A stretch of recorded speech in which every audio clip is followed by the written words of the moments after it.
بسم اللہ الرحمن الرحیم۔ السلام علیکم احباب، قرآن پاک کی سورۃ کہف میں حضرت موسیٰ علیہ السلام اور اللہ کے ایک بندے کا ذکر ہے، اور مفسرین کی اکثریت کے نزدیک اس بندے سے مراد حضرت خضر علیہ السلام ہے۔ واقعہ کچھ یوں ہے کہ ایک مرتبہ حضرت موسیٰ علیہ السلام بنی اسرائیل کو خطاب کرنے کے لیے کھڑے ہوئے تو ان سے یہ سوال کیا گیا کہ لوگوں میں سب سے زیادہ علم کس کے پاس ہے؟ حضرت موسیٰ علیہ السلام نے فرمایا، میرے پاس اگرچہ یہی حقیقت تھی، لیکن اللہ تعالیٰ نے ان پر اس لیے عطاب کیا کہ انہوں نے علم کو اللہ کی طرف منسوب کیوں نہیں کیا۔ چنانچہ اللہ تعالیٰ نے وحی بھیجی کہ بحرین جہاں دو دریا ملتے ہیں وہاں میرے بندوں میں ایک بندہ ایسا ہے جس کے پاس آپ سے زیادہ علم ہے۔ حضرت موسیٰ علیہ السلام نے عرض کیا، اے رب، میں کس طرح ان کے پاس پہنچوں گا؟ اللہ تعالیٰ نے فرمایا، زنبیل میں ایک مچھلی رکھ کر چل دو، جہاں وہ کھو جائے گی وہیں وہ شخص آپ کو ملے گا۔ پھر موسیٰ علیہ السلام نے اپنے ساتھ اپنے خادم یوشع بن نون کو لیا اور زنبیل میں مچھلی رکھ کر چل دیے، یہاں تک کہ ایک ٹیلے کے پاس پہنچے تو حضرت موسیٰ علیہ السلام اور ان کے خادم دونوں لیٹ گئے اور سو گئے۔ مچھلی زنبیل میں کودنے لگی، یہاں تک کہ نکل کر دریا میں گر گئی۔ اللہ تعالیٰ نے پانی کا بہاؤ وہیں روک دیا اور وہاں طاق سا بن گیا، اور اس کا راستہ ویسا ہی بنا رہا، جبکہ موسیٰ علیہ السلام کے ساتھی بھول گئے کہ انہیں مچھلی کے متعلق بتائیں۔ صبح ہوئی تو موسیٰ علیہ السلام نے اپنے ساتھی سے کھانا طلب کیا اور فرمایا، اس سفر میں ہمیں بہت تھکن ہوئی ہے۔ راوی کہتے ہیں کہ حضرت موسیٰ علیہ السلام اسی وقت تھکے جب اس جگہ سے تجاوز کیا، جس کے متعلق حکم دیا گیا کہ ان کے ساتھی نے کہا، دیکھیے جب ہم ٹیلے پر ٹھہرے تو میں مچھلی کے متعلق آپ کو بتانا بھول گیا تھا، اور یقیناً یہ شیطان ہی کا کام ہے، اس نے مجھے بھلا دیا۔ میں آپ سے اس کا تذکرہ کروں تو اس مچھلی نے عجیب طریقے سے دریا کا راستہ اختیار کیا۔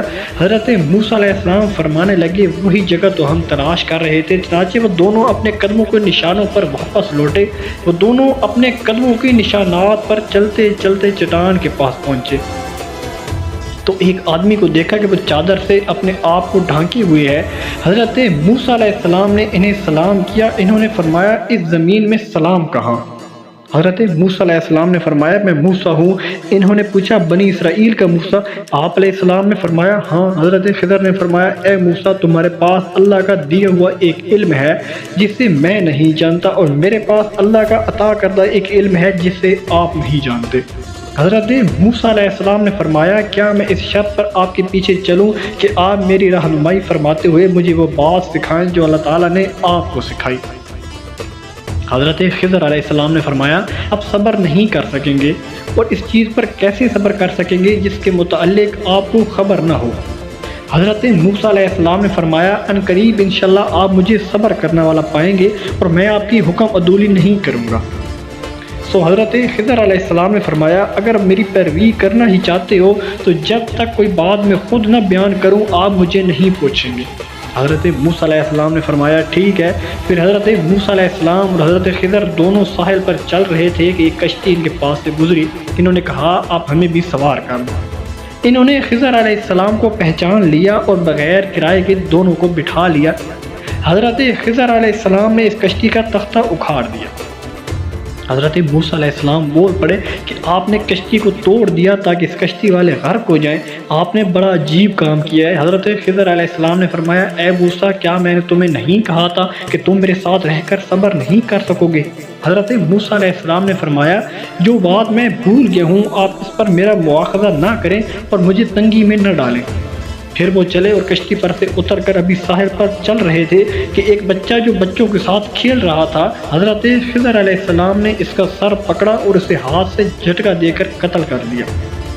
موسیٰ علیہ السلام کہنے لگے کہ آپ نے ایک بے گناہ قتل کر دیا، آپ نے بڑی بے جا حرکت کی۔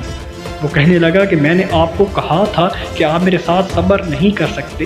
راوی کہتے ہیں کہ یہ بات پہلی بات سے زیادہ تعجب خیز تھی۔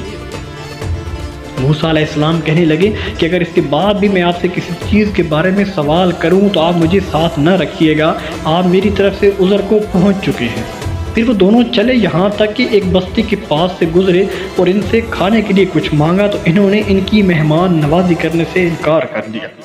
اتنے میں وہاں انہیں ایک دیوار ملی جو گرنے کے قریب تھی، تو حضرت خضر علیہ السلام نے اس دیوار کو سیدھا کھڑا کر دیا۔ حضرت موسیٰ علیہ السلام کہنے لگے کہ ہم ان لوگوں کے پاس آئے تو انہوں نے ہماری ضیافت تک نہیں کی اور ہمیں کھانا کھلانے سے بھی انکار کر دیا، اگر آپ چاہتے تو اس کام کی اجرت لے سکتے تھے۔ حضرت خضر علیہ السلام نے فرمایا کہ بس اب یہ وقت ہماری اور آپ کی جدائی کا ہے، میں آپ کو ان چیزوں کی حقیقت بتا دیتا ہوں جن پر آپ صبر نہیں کر سکے۔ اور حضرت خضر علیہ السلام نے حضرت موسیٰ کا کپڑا پکڑ کر فرمایا کہ میں اب آپ کو ان کاموں کا راز بتاتا ہوں کہ جن پر تم صبر نہیں کر سکے۔ کشتی تو ان مسکینوں کی تھی کہ جو سمندر میں مزدوری کرتے تھے، اور ان کے آگے ایک بادشاہ تھا جو ظلماً کشتیوں کو چھین لیتا تھا، تو میں نے چاہا کہ میں اس کشتی کو عیب دار کر دوں، تو جب کشتی چھیننے والا آیا تو اس نے کشتی کو عیب دار سمجھ کر چھوڑ دیا، اور وہ کشتی آگے بڑھ گئی اور کشتی والوں نے ایک لکڑی لگا کر اسے درست کر لیا۔ اور وہ لڑکا جسے میں نے قتل کیا ہے فطرتاً کافر تھا، اس کے ماں باپ اس سے بڑا پیار کرتے تھے، تو وہ جب بڑا ہوا تو وہ اپنے ماں باپ کو بھی سرکشی میں پھنسا دیتا۔ تو ہم نے چاہا کہ اللہ تعالیٰ نے ان کو اس لڑکے کے بدلے میں دوسرا لڑکا عطا فرما دے جو کہ اس سے بہتر ہو، اور وہ دیوار جسے میں نے درست کیا وہ 2 یتیم لڑکوں کی تھی جس کے نیچے خزانہ تھا۔ ان کا باپ نیک آدمی تھا، سو اللہ پاک نے ارادہ فرمایا کہ یہ بچے بڑے ہو کر اس خزانے کو نکال لیں، سو دیوار گرنے کی صورت میں یہ خزانہ ضائع ہونے کا اندیشہ تھا۔ اور حضرت خضر نے فرمایا یہ سب کچھ میں نے اللہ کے حکم سے ہی کیا۔ نبی اکرم صلی اللہ علیہ وآلہ وسلم نے فرمایا ہماری چاہت تھی کہ حضرت موسیٰ علیہ السلام کچھ دیر اور صبر کرتے تاکہ ہمیں ان کی عجیب و غریب خبریں سننے کو ملتی۔ پھر نبی اکرم صلی اللہ علیہ وآلہ وسلم نے فرمایا کہ حضرت موسیٰ نے پہلا سوال تو بھول کر کیا تھا، پھر ایک چڑیا نے جس نے کشتی کے کنارے پر بیٹھ کر دریا میں اپنی چونچ ڈبوئی۔ پھر حضرت خضر علیہ السلام نے موسیٰ علیہ السلام سے فرمایا میرے اور آپ کے علم نے اللہ کے علم میں سے اتنا بھی کم نہیں کیا جتنا اس چڑیا نے دریا سے پانی کم کیا۔ احباب میں امید کرتا ہوں کہ آج کی ویڈیو آپ کو اچھی لگی ہوگی۔ اگر ویڈیو اچھی لگے تو پلیز میری ویڈیو کو لائک اور میرے چینل کو لازمی سبسکرائب کر لینا، اور بیل آئیکن کے بٹن پر کلک کر کے آل پر کلک کر دینا تاکہ ہر آنے والی نئی ویڈیو کا نوٹیفیکیشن آپ تک پہنچ سکے۔ ملتے ہیں انشاءاللہ نیکسٹ ویڈیو میں، تب تک محمد اسلام کو دیجیے اجازت، اللہ حافظ۔